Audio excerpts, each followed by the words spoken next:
Shalom, perkenalkan nama saya Mirayanti Benu, NIM 1.05.2023.0031, Prodi Pendidikan Penyuluh Agama, kelas A semester 5. Saya mahasiswa dari Institut Agama Kristen Negeri Kupang.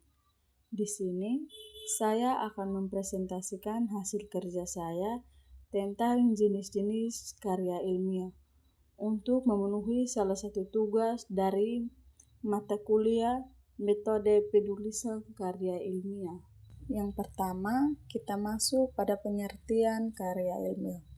Karya ilmiah adalah laporan tertulis dan diterlibatkan oleh yang memaparkan hasil penelitian atau kajian yang telah dilakukan oleh seseorang atau tim dengan memenuhi kaidah dan etika keilmuan yang dikukuhkan dan ditaati oleh masyarakat keilmuan. Karya ilmiah juga bertujuan untuk menyampaikan informasi, pengetahuan, ide, atau pemahaman baru kepada masyarakat luas. Ada beberapa jenis yang akan saya membahas. Yang pertama, makalah. Makalah adalah sebuah karya tulis ilmiah yang membahas tentang suatu topik tertentu berdasarkan hasil kajian, penelitian, atau pemikiran logis penulis yang disusun secara sistematis dan teratur. Tujuan makalah adalah untuk menjelaskan, menganalisis, atau memecahkan masalah berdasarkan teori dan data yang relevan. Ada beberapa poin. Yang pertama, isi makalah. Isi makalah membahas tentang satu permasalahan atau topik tertentu secara mendalam. Yang kedua, bentuk. Menggunakan bahasa formal, logis, dan ilmiah. Yang ketiga, struktur. Umumnya terdiri dari pendahuluan, isi, pembahasan, dan penutup. Yang keempat, fungsi. Sebagai latihan akademik untuk melatih kemampuan berpikir kritis, menulis ilmiah, dan mengemukakan pendapat berdasarkan sumber yang dapat dipertanggungjawabkan. Yang kedua, skripsi. Skripsi adalah karya tulis ilmiah yang dibuat oleh mahasiswa sebagai salah satu syarat untuk memperoleh gelar sarjana S1 di perguruan tinggi. Ada beberapa poin. Yang pertama, isi skripsi.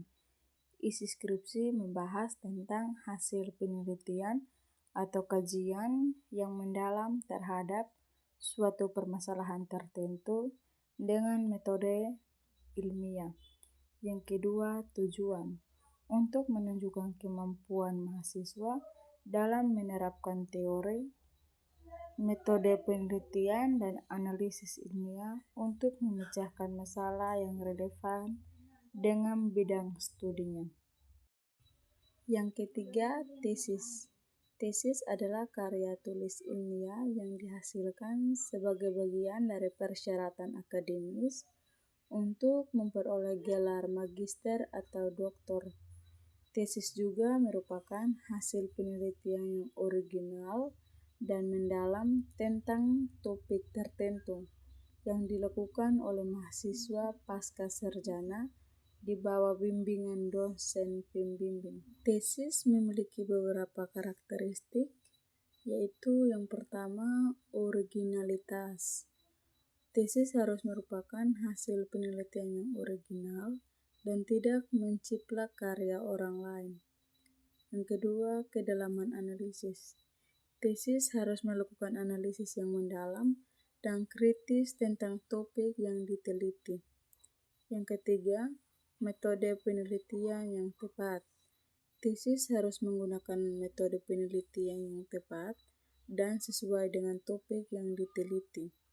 Yang keempat, kontribusi pada ilmu pengetahuan. Tesis harus memberikan kontribusi pada ilmu pengetahuan dan memperluas pengetahuan tentang topik yang diteliti. Tesis juga memiliki beberapa tujuan, yaitu yang pertama, mengembangkan kemampuan penelitian. Tesis membantu mahasiswa pasca sarjana mengembangkan kemampuan penelitian dan analisis yang mendalam. Yang kedua, menghasilkan kontribusi pada ilmu pengetahuan. Tesis dapat memberikan kontribusi pada ilmu pengetahuan dan memperluas pengetahuan tentang topik yang diteliti.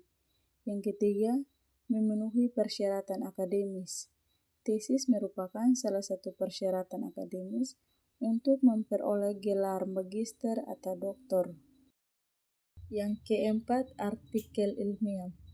Artikel ilmiah adalah karya tulis ilmiah yang dipublikasikan dalam jurnal ilmiah dan membahas topik tertentu secara singkat dan mendalam. Artikel ilmiah juga memiliki beberapa karakteristik. Yang pertama, isi yang ilmiah. Artikel ilmiah harus memiliki isi yang ilmiah dan berdasarkan pada penelitian atau kajian yang sistematis. Yang kedua, struktur yang jelas. Artikel ilmiah memiliki struktur yang jelas, yaitu pendahuluan, metode penelitian, hasil penelitian, dan kesimpulan. Yang ketiga, bahasa yang formal. Artikel ilmiah menggunakan bahasa yang formal dan sesuai dengan standar penulisan ilmiah. Yang keempat, referensi yang akurat. Artikel ilmiah harus memiliki referensi yang akurat dan sesuai dengan topik yang dibahas. Yang keempat, artikel ilmiah populer.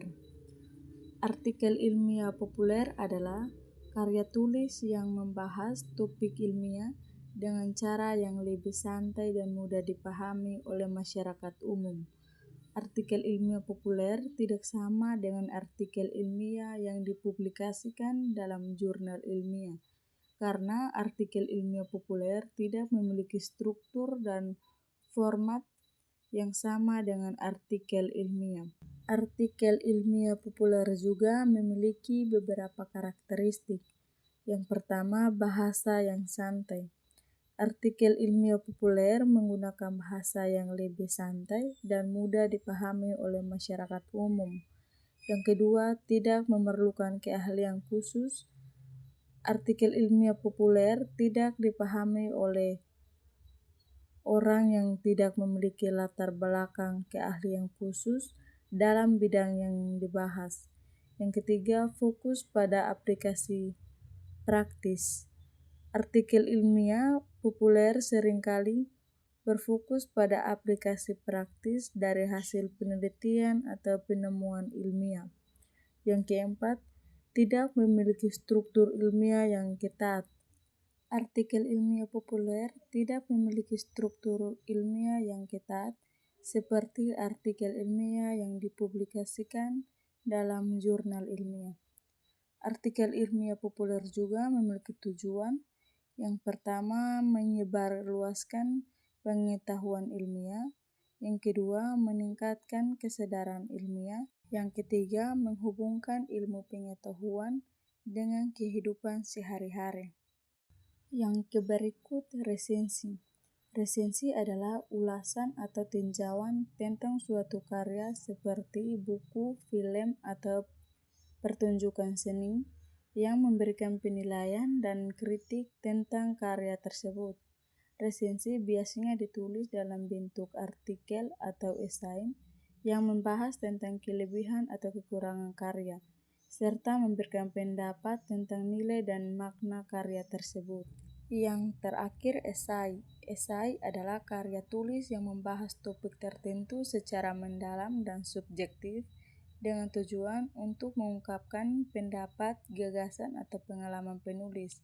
Esai dapat berupa tulisan fiksi atau non-fiksi dan dapat memiliki berbagai gaya dan struktur. Esai memiliki beberapa ciri-ciri. Yang pertama, subjektif. Yang kedua, kedalaman analisis. Yang ketiga, gaya penulisan. Yang keempat, struktur yang fleksibel. Kesimpulannya adalah karya ilmiah adalah hasil penelitian dan pemikiran yang sistematis dan metodologis untuk memecahkan masalah atau pengembangan ilmu pengetahuan. Karya ilmiah memiliki beberapa karakteristik seperti objektif, sistematis, dan metodologis. Karya ilmiah dapat berupa berbagai jenis seperti makalah, tesis, disertai, artikel ilmiah, dan lain-lain. Tujuan karya ilmiah adalah untuk mengembangkan ilmu pengetahuan, memecahkan masalah, dan meningkatkan pemahaman tentang suatu topik tertentu. Dengan demikian, karya ilmiah memiliki peran penting dalam pengembangan ilmu pengetahuan dan teknologi.